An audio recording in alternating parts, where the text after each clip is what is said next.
What happens when a calm black man gets kicked out of first class by a flight attendant who thinks she can silence him? You won't believe how 7 minutes in the air turn a quiet injustice into a moment that leaves the whole plane speechless. Before we begin the story, write in the comments where you are watching us from. They say you never forget the sound of your mama's voice when she calls your name, just to say she misses you. That morning, Samuel had that sound in his ear, a reminder that even in a world that didn't always care if you stood or fell, somebody was waiting for you to come home safe. So, when he helped that crying woman in the airport find her lost phone, he wasn't looking for praise. He was just being the man his mama raised him to be.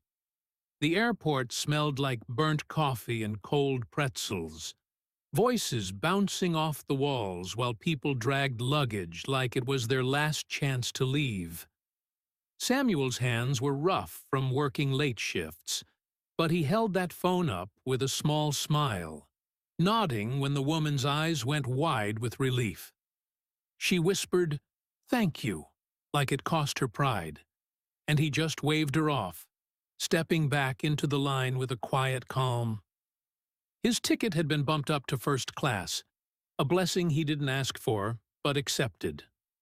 Samuel had plans to sit by the window, open that book he'd been trying to finish for weeks, and maybe close his eyes before seeing his mother again. He wasn't expecting a parade, just a moment of peace, a soft landing after months of hard work. But peace didn't last long when she appeared, the flight attendant with perfect hair and eyes that looked right through him, like he was a stain on her clean uniform. She didn't say hello. She didn't smile. She pointed at him like he was the mistake in her day and said in a tone so sharp it cut the air, "Sir, you'll need to move. You don't belong here." Samuel felt every eye in that cabin pin him down. A cough, a shuffle, a phone lifted quietly to record, because people loved a scene as long as they weren't in it. He opened his mouth carefully, like words were glass in his throat. "Ma'am, I have a ticket for this seat." She folded her arms, her lips thin, eyes rolling like she'd heard a joke that wasn't funny. "Don't make this difficult," she said, louder, so the cabin could judge him. "I will call security if you don't move now." That's the moment Samuel felt it. That familiar burn in the chest that comes when you know the world sees your skin before it sees your heart.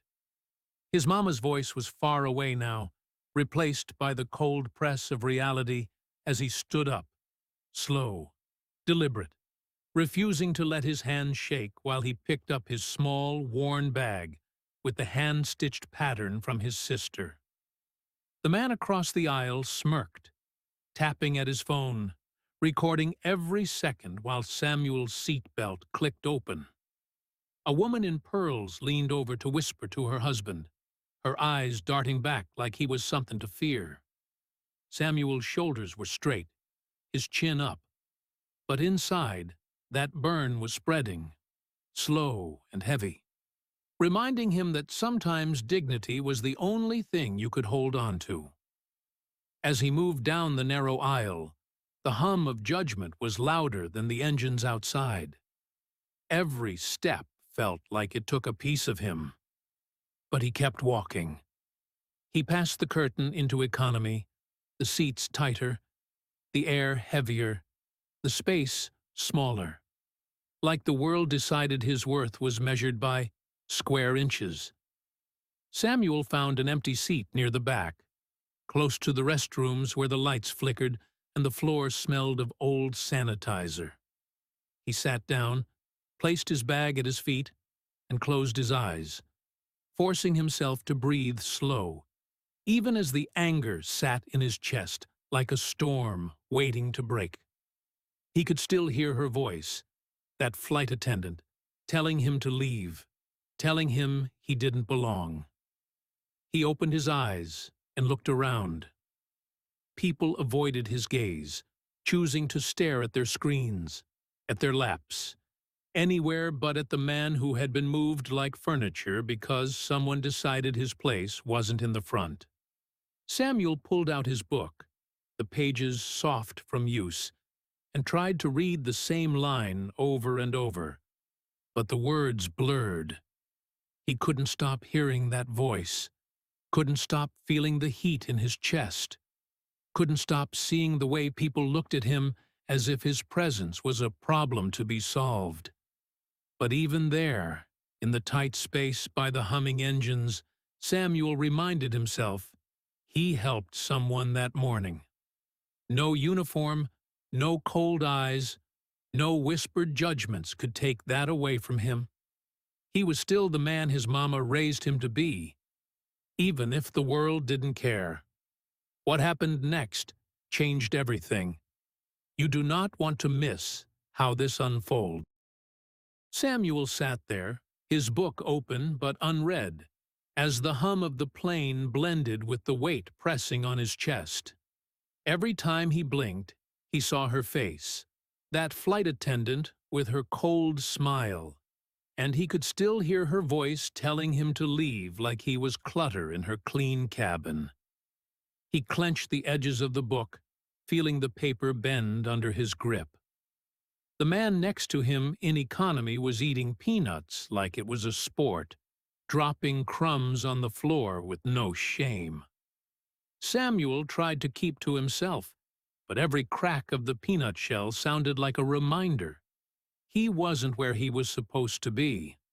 Not in their eyes. A child in the row ahead dropped a toy, and Samuel bent down to pick it up, handing it back with a tired smile. The mother gave him a quick nod but turned her head, clutching her bag a little closer. Samuel let out a breath, a dry chuckle in his throat. "You're welcome," he muttered under his breath, shaking his head as he settled back. He could feel the stares, the quick glances people gave him before looking away, pretending to be deep in their screens. It wasn't new.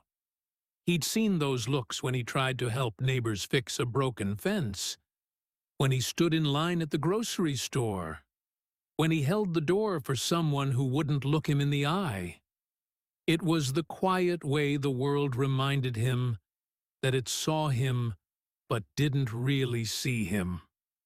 A soft ding rang out, and the flight attendant walked down the aisle. The same one. She stopped near him, checking the overhead bins, her eyes glancing his way, cold as ever. Samuel raised an eyebrow, letting out a short laugh, just loud enough for her to hear, shaking his head as he turned back to his book. She paused, her mouth tightening, but she kept moving, pretending he wasn't there. Samuel's phone buzzed in his pocket. A message from his sister popped up. "Call Mom when you land." She's excited. He swallowed hard, blinking back the heat behind his eyes. His mother, who would be waiting by the window, probably making tea, probably humming the same song she used to sing when he couldn't sleep as a boy. His hand hovered over the phone before he slid it back into his pocket. He couldn't let her hear the heaviness in his voice. Right now. A few rows ahead, a man in a suit started raising his voice at a different flight attendant, waving his hands because his drink wasn't cold enough. Samuel watched, eyebrows raised, as the man demanded to see the manager, his voice booming through the cabin. Nobody told him to calm down. Nobody threatened to call security. Samuel let out a slow breath, leaning his head back against the seat. "Imagine that," he whispered to himself, the sarcasm rolling off his tongue like a bitter joke only he could hear. The engines roared louder as the plane moved through a patch of rough air, shaking for a moment before steadying. People gasped, clutching armrests, and Samuel closed his eyes, focusing on the steady rhythm of his breathing. It wasn't the turbulence outside that rattled him. It was the storm brewing in his chest, the anger that came in quiet waves, reminding him of every time he was told to move, to wait, to be patient, while the world decided what he deserved. Another child started crying, and the mother was fumbling with the seat belt, trying to calm the child while juggling a cup of water that nearly spilled. Samuel reached out, steadying the cup, helping buckle the seat belt, nodding at the mother who looked at him, her lips pressed together. "Thank you," she whispered, and for a second her eyes softened. "Don't mention it," Samuel replied, forcing a small smile before leaning back again. The same flight attendant returned, this time checking seat belts, her eyes scanning each passenger like she was ticking boxes. She glanced at Samuel, pausing, her lips parting like she wanted to say something, but she just turned away, moving to the next row. Samuel chuckled under his breath, shaking his head. "Guess you ran out of words now, huh?" he whispered to himself, letting out a humorless laugh. The lights dimmed in the cabin as they prepared for a longer stretch of the flight, and Samuel stared out the window into the darkness, the reflection of his face looking back at him, tired but steady. He remembered his mama's words. "Your worth isn't decided by them, baby." He closed his eyes, letting those words settle in his bones. But deep down, a question pulsed with every heartbeat. How many times would he have to prove it? How many times would he have to remind himself that kindness was worth it, even when the world tried to strip it away? He didn't know the answer, but he knew one thing. He was still here. And sometimes, just staying, just existing with dignity, was the loudest rebellion of all. This is the moment everything you have been waiting for is about to happen. Stay tuned to see how Samuel stands his ground. The plane shook again, harder this time, rattling the overhead bins and sending a ripple of fear down the aisle. Samuel opened his eyes, gripping the armrests, but his face stayed calm while around him. People's eyes widened, and hands flew to seat belts. The hum of the engines turned into a deep growl, like the sky itself was clearing its throat, reminding everyone just how small they were up here. A child's cry broke through the nervous chatter, and Samuel turned to see a mother struggling to keep her child calm, her hands trembling as she tried to fasten the belt. Samuel reached over, his voice steady. "Let me help." He secured the belt with practiced ease, giving the child a reassuring nod, then leaned back as the plane jolted again. The same flight attendant, the one who had thrown him out of first class like he was a bag in the wrong place, rushed down the aisle, checking rows with panic on her face. She wasn't the same calm, collected figure from before. Now, her hands shook as she grabbed seatbacks for balance, her eyes darting around, wide and uncertain. Samuel met her eyes as she passed. For a second, it looked like she was about to say something, but all that came out was a shaky breath. She moved on, leaving the moment hanging in the air like the hush before thunder. The turbulence hit again, making the plane dip slightly before leveling out. Someone screamed softly, and a bag fell from the overhead bin a few rows ahead. Before anyone else could react, Samuel was up, moving quickly, grabbing the bag and securing it back into place. People stared at him, the same people who had turned away before, now looking at him with eyes that had shifted from judgment to silent gratitude. He nodded, returning to his seat, the cabin still shaking lightly as the plane found smoother air. A soft cheer came from a few rows back, and Samuel couldn't help but let out a small, dry laugh. "Funny how quick things change," he muttered under his breath. The lights flickered back to normal, and the captain's voice crackled over the speaker, assuring everyone they were through the rough patch.